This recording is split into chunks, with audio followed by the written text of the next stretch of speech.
अपने आप चल पड़ी थी गाड़ी। यह घटना अधिक पुरानी नहीं है, हालांकि यह मुझे याद नहीं है कि कब घटी थी, फिर भी मैं यहाँ पर इसका उल्लेख करना जरूर चाहूंगी। बाबा जागरण वगैरह करने के लिए अलग अलग जगहों पर जाते रहते हैं, जो आज भी होता है। एक बार जब बाबा खीवादास जी महाराज कहीं जागरण के लिए जा रहे थे तो गाड़ी के अंदर बहुत सारे शिष्य थे और कुछ बाहर भी लटके हुए थे। आगे पुलिस वालों ने बाबा खीवादास जी महाराज को रोक लिया और बोले, ओए तुम कहाँ जा रहे हो? बाबा बोले, जी हम तो साधु संत हैं, जागरण करने के लिए जा रहे हैं। तब पुलिस वाले बोले, कैसा साधु संत है तू, ढोंगी लगता है। अगर साधु संत है तो इस गाड़ी को बिना उसमें बैठे चला कर दिखा दे, हम मान जाएंगे। ऐसा कहकर सब हंसने लगे। उसके बाद स्वामी जी खीवादास जी महाराज ने कहा, चल रे मेरी गाड़ी तू क्यों खनाई, आजा। बस उसके बाद गाड़ी अपने आप ही सट हो गई। पुलिस वाले यह सब देखकर कांप गए, उनके दिल की धड़कनें बढ़ गई और वे बोले, मान गए महाराज, आप सच्चे संत हैं, आपको कोई नहीं रोक सकता। उसके बाद कभी भी पुलिस वालों ने उनकी गाड़ी को नहीं रोका। सांगलिया धुनी से जुड़ी है रहस्यमय स्टोरी। कुछ जानकार बताते हैं कि बहुत पुराने समय में जब सांगलिया धुनी की स्थापना नहीं हुई थी, तब यहाँ पर एक कुटिया थी जिसके अंदर बाबा लकड़दास जी महाराज तपस्या करते थे और वहीं पर पास ही एक फौजी का घर था, जहाँ से एक लड़की बाबा को रोज दूध देने के लिए आती थी। उस लड़की का पिता एक फौजी था। जब लड़की शादी करने लायक हो गई तो उसके बाद उसके माँ बाप ने कहा कि उसे अब शादी कर लेनी चाहिए और लड़की की शादी तय कर दी गई। बारात का दिन था। लड़की फिर भी बाबा को दूध देने गई और बाबा की कुटिया के अंदर जाकर सो गई। बाबा ने कहा कि बेटा जाओ, तुम्हारी शादी होने वाली है, लेकिन लड़की ने कहा, नहीं बाबा, मैं शादी नहीं करना चाहती हूँ। इतने में लड़की का पिता गन बंदूक लेकर वहाँ आ गया और चिल्लाता हुआ बोला, अरे मेरी लड़की कहाँ है, उसे बाहर निकाल। और वो कुटिया के अंदर घुसकर जैसे ही कमल उठाया, उसने देखा कि उसकी लड़की अब नहीं है। वहाँ पर एक ऐसा इंसान है जिसका आधा शरीर लड़की का है और आधा पुरुष का। यह देखकर फौजी कांप गया और बहुत अधिक डर गया। उसने पुलिस भी बुलाई लेकिन कुछ भी नहीं हुआ। कहा जाता है उसके बाद बाबा की धूनी को धूनी माता के नाम से पूजा जाने लगा। धूनी माता की वजह से ही सांगलिया अब काफी प्रसिद्ध हो चुका है और लगभग हर जगह के लोग यहाँ पर आते हैं। कुल मिलाकर मैं खुद कई बार यहाँ पर आ चुकी हूँ। सच में यहाँ आना अच्छा लगता है। यहाँ आपको एक अलग प्रकार का माहौल देखने को मिलेगा। मुझे लगता है ऐसा आपको कहीं पर भी देखने को नहीं मिलेगा। सबसे अच्छी बात तो यह है कि यहाँ आपको किसी भी चीज के लिए एक पैसा भी खर्च करने की जरूरत नहीं है। यदि आप धूनी माता के मंदिर में और बाकी मंदिरों में जाते हैं तो अपनी इच्छा से दान कर सकते हैं, जो वास्तव में सबसे बेस्ट है, और ऐसा करने में आपको अलग ही एहसास होगा।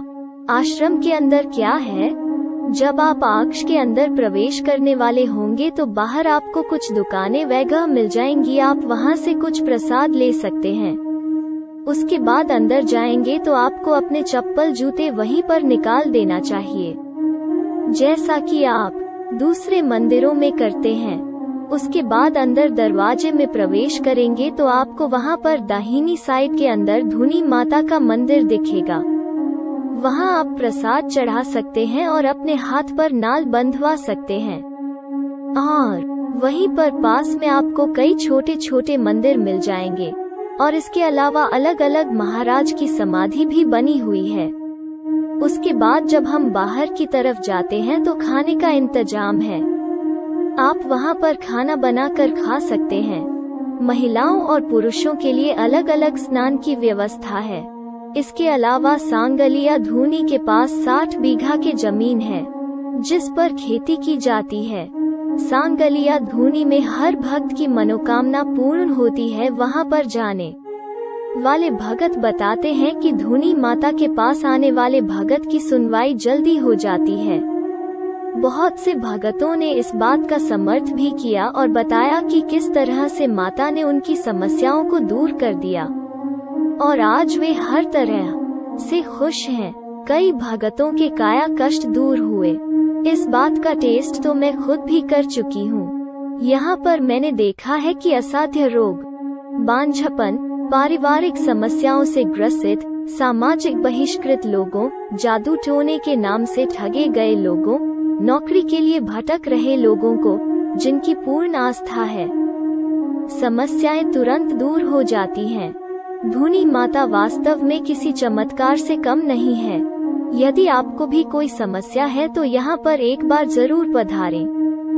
ज्ञान को दान कियो जग माही, सब दानों के हितकारी, दीनहीन दुखियों के दाता, ऐसा पर उपकारी। इसके अलावा चिकित्सालय, प्याव, धर्मशाला आदि भी अनेकानेक बनवाए गए हैं, जिनकी देखभाल पीठाधीश्वर महाराज के अलावा ग्राम सांगलिया के गणमान्य नागरिकों की भी महत्वपूर्ण भूमिका है। सांगलिया बगीची की वंशावली लक्कड़ दास जी महाराज, संस्थापक मंगलदास जी, मीठाराम जी, दूलादास जी, रामदास जी, मानदास जी, लादूदास जी, खीवादास जी, भगतदास जी, बंशीदास जी, ओमदास जी, वर्तमान पीठाधीश्वर सांगलपति महाराज को बार प्रणाम। शरणे आए संकट कटे, पूर्ण हो सब काम। जय साहिब की मेरे सच्चे साहिब। अपने आप चल पड़ी थी गाड़ी।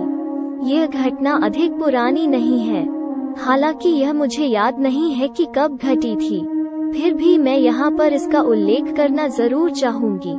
बाबा जागरण वैगह करने के लिए अलग अलग जगहों पर जाते रहते हैं, जो आज भी होता है। एक बार जब बाबा खीवादास जी महाराज कहीं जागरण के लिए जा रहे थे तो गाड़ी के अंदर बहुत सारे शिष्य थे और कुछ बाहर भी लटके हुए थे। आगे पुलिस वालों ने बाबा खीवादास जी महाराज को रोक लिया और बोले, ओए तुम कहाँ जा रहे हो? बाबा बोले, जी हम तो साधु संत हैं, जागरण करने के लिए जा रहे हैं। तब पुलिस वाले बोले, कैसा साधु संत है तू, ढोंगी लगता है। अगर साधु संत है तो इस गाड़ी को बिना उसमें बैठे चला कर दिखा दे, हम मान जाएंगे। ऐसा कहकर सब हंसने लगे। उसके बाद स्वामी जी खीवादास जी महाराज ने कहा, चल रे मेरी गाड़ी तू क्यों खनाई, आजा बस। उसके बाद गाड़ी अपने आप ही सट हो गई। पुलिस वाले यह सब देखकर कांप गए, उनके दिल की धड़कनें बढ़ गई और वे बोले, मान गए महाराज, आप सच्चे संत हैं, आपको कोई नहीं रोक सकता। उसके बाद कभी भी पुलिस वालों ने उनकी गाड़ी को नहीं रोका। सांगलिया धूनी से जुड़ी है रहस्यमय स्टोरी। कुछ जानकार बताते हैं कि बहुत पुराने समय में जब सांगलिया धूनी की स्थापना नहीं हुई थी, तब यहाँ पर एक कुटिया थी जिसके अंदर बाबा लक्कड़दास जी महाराज तपस्या करते थे और वहीं पर पास ही एक फौजी का घर था।